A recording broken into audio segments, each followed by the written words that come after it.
Right, so let's quickly look at printing of our worksheet, right? Because in Excel, what you're basically going to be doing is that you not want to leave your data in this way, right? The company you're working with may ask you to present your data in a document, for example, maybe A4 or A5 or any other provided document they give to you. Now, as a data analyst, after cleaning your data and then getting the results, or maybe even adding visualizations to it, you may want to print out in paper format. Okay. Now, Excel allows you to do that, but there are some things you have to set up so you'd have a very good printout of your data or the information from the data. Right. So for us to do that, let's just see how to get started. Normally, to access the print setup or the print preview of your file or the worksheet, the shortcut is Control P. All right. So once you press Control P, this print page will come up, and then you can see the print preview. This is how your printout a paper is going to look like. Okay. Now this is page one. As you can see, we have this document cut at the fourth column, 1, 2, 3, 4. So at the fourth column, we do not have any other thing from here, and that is an issue. So we have to set these things up. Now at this side, we have some printing settings or print setups for us to begin to work on. First here is the printer you are using. If you have a printer, okay, you can connect your printer and then you can see your printer name here, right? But if not, you can always save it to PDF and then you find a printer and you get your copies out, right? So how many copies you want to print, you can set the number of copies of the document here, and then you notice what happens. Now let's get back to our sheet. Right, getting back to our sheet, there's a dotted line here.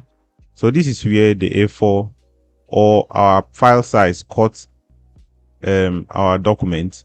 So everything from here is going to be pushed to the next page. Now let's see. Now if you go from here, from row 1 to we have here row 50, there's a dotted line here.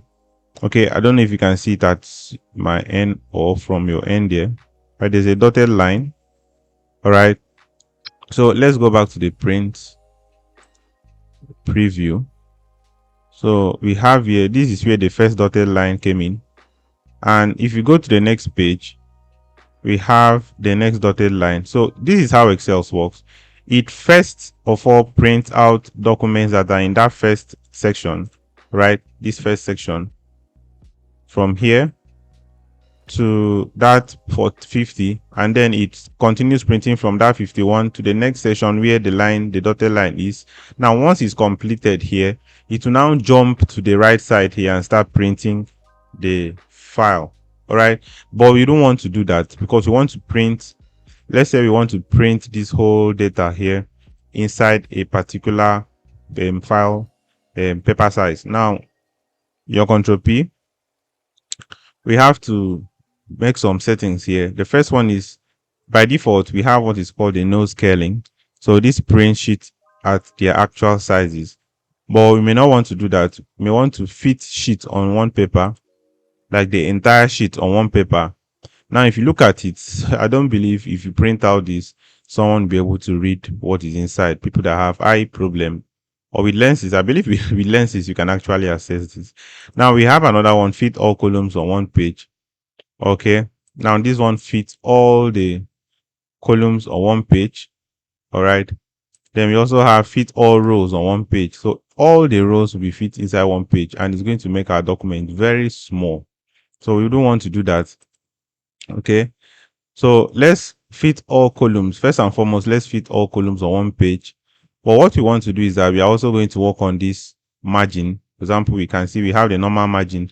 The margin is the end of a paper to the particular place where we have our first document, where it starts. So that's our margin.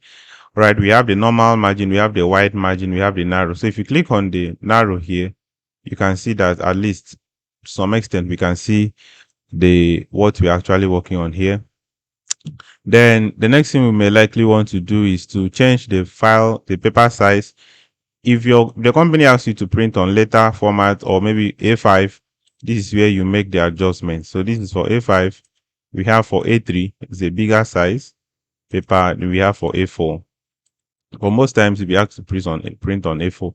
Now we also have a paper orientation as a portrait here. We also have the landscape. For this kind of data, you may want to print it on a landscape because of how wide the column is. Right, so we can see that our data is actually taking shape. Right, once we print this out, at least someone can bend this or a paper and then look at what is written there. Okay, and we also have what is called the collated. Right, this is how the printer understands it. So this is kind of collated. It prints in batches of 1, 2, 3. And once it's done with it, it continues starting from the beginning again. Page 1, 2, 3, page 1, 2, 3, page 1, 2, 3. Right. So you can go online and read about this. I wouldn't want to continue dwelling on that. Then we can have, let's say we want to print only on some certain pages. Right. Let's say we want to print from page 2 to page 3.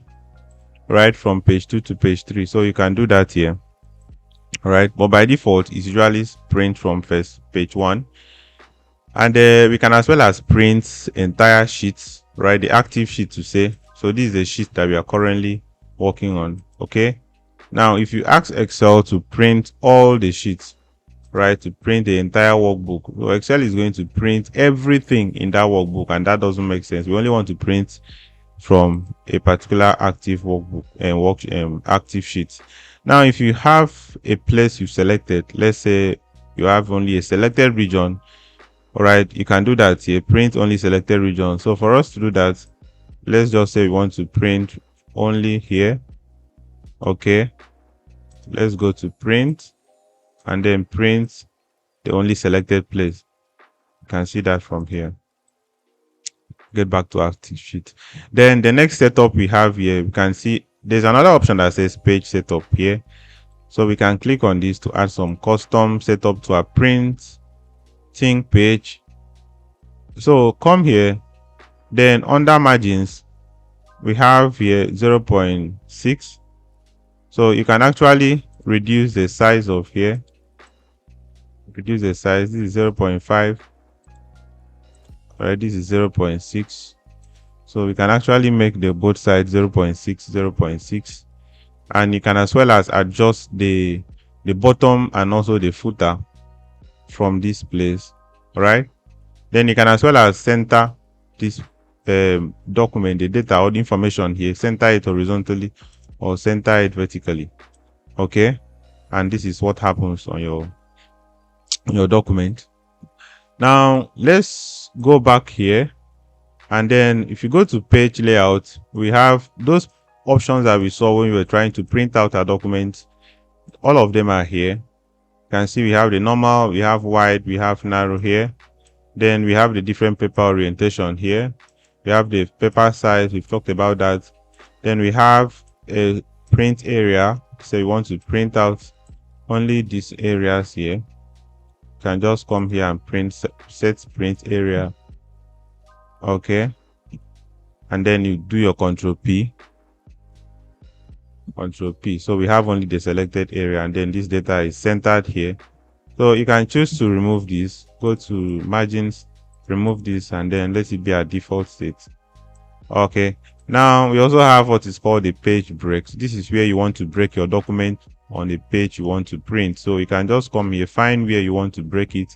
Let's take, for example, you want to break it at this row 36. Let's come here, insert page break. All right, so we can have a page break there. Control P. So we have a page break at that point. All right, and I think we also have or let's clear the print area before we check, because what happened was, if you notice what happened while this was still in the set print area and then we add a page break, you notice that it will still print out where we added this printed area, okay, of selection. But I think we can check that now, and then we have our data stop at this page break. Now we can also add background to here, but notice that note that when you add a background, the background picture will not display on your printing paper. All right, this is it's just like adding a background on your workspace or your worksheet where you are going to be working with some files. Nothing special about that, right? There's nothing special about this. So I think this is basically where we are going to be stopping. And so I want to advise you that whenever you want to print your document, please ensure you follow the standards in your company, right? You may be asked to increase the font size. Okay, you may be asked to bold the topics here. For example, the titles, you may be asked to bold the title. Just make sure you bold it, format it to the company's text. And then one other thing I want to add is that once we click on Control P, and then you notice when we go to the next page, there is no header. All right, step for example that someone happens to pick up only this particular page, you may not really understand what and what are all these. Like for example, this column name, these particular names. All right, you may not understand. So for us to apply this, right, for us to apply these things here, this header to all of those pages, we have to come to the page layout, then go to print titles. Right, on the print titles, go to all right, let's go to sheets. So under sheet here, we have print titles, rows to repeat at top. So which of the rows do you want to repeat at every top of a page? So just tap on this and then we select this row, then enter, and then you can choose to click on print preview. So we see how it's going to be looking like. Now go to next, go to next. So we can see every page you are printing will carry this work here, the job title, the job category, salaries, currency, blah, blah, blah, and the rest. So I believe we've been able to cover these prints, set up in Microsoft Excel. And we have a whole lot of things to cover, especially in the intermediate section of Excel for data analysis. All right, so I really appreciate your effort, your consistency over time, and I would like to see you in the next lesson.